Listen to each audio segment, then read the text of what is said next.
So this is another hip mobilization, particularly for the groin and inside of the thigh. So what we're going to do in this position, so Kareem's going to start with kneeling on the floor like that.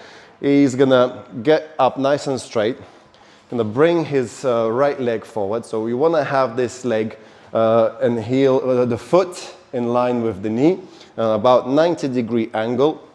And so knee on top of the ankle. Kareem's gonna face forward. Now what I like to do to create more stability, I like to bring that other leg and I'm gonna turn in more towards the midline of the body. Yeah, so bring that leg onto the toes, right? That's it over here. So dig in, so creating that stability. Now from here, he wants to face forward and it doesn't want to face me, it doesn't want to face the side, so we're making sure that this knee is tracking over the toes, not too excessively back and not facing forward like that.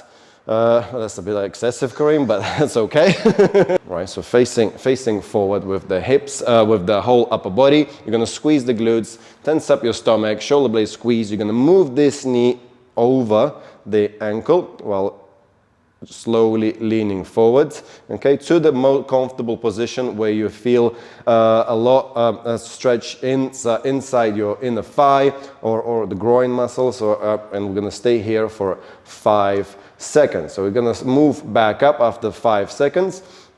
Now we can shoot 2 birds with 1 stone, and we can stretch also the ankle over here. So if he brings this foot a tiny bit back closer to the knee, we're going to reapply the tension, squeezing the glutes, moving over the ankle, keeping that stability for 5 seconds. You're going to breathe deeply in and out while keeping that tension over here, keeping the heel down onto the ground, not raising it, and keeping that stability, tiny squeeze in the glutes. From here, it's going to move back up, right? So that's how you can stretch ankle and the groin. If you feel a lot more in the ankle than the groin, so we're going to position that foot a little bit more forward, and we're going to reapply the stretch again, leaning in onto this leg, keeping it as getting as low as we comfortably can. We don't want to all of a sudden drop onto that knee,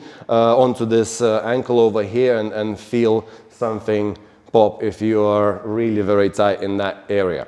Okay, so the progression of this exercise is we're going to take a kettlebell over here. We're going to take the kettlebell by the horns and we're going to bring it over closer to the body. So from here, Kareem's going to put this arm kettlebell closer onto the thigh. So the kettlebell is doing all the work for him, and he's going to again reapply that stretch, holding for 5 seconds, taking a deep breath in and breathe out. And move back up. So the weight of the kettlebell is doing all the work for him. You don't need a particularly heavy kettlebell, and also you don't want to hold the kettlebell by the handle, which then it hits the floor and it defies the purpose of the stretch. So you want to take it nice and high by the horns of the bell and get that position here and come back, moving back into position. So once you're done repetitions on one side, then you're going to change onto the other side and do exactly the same on your left leg.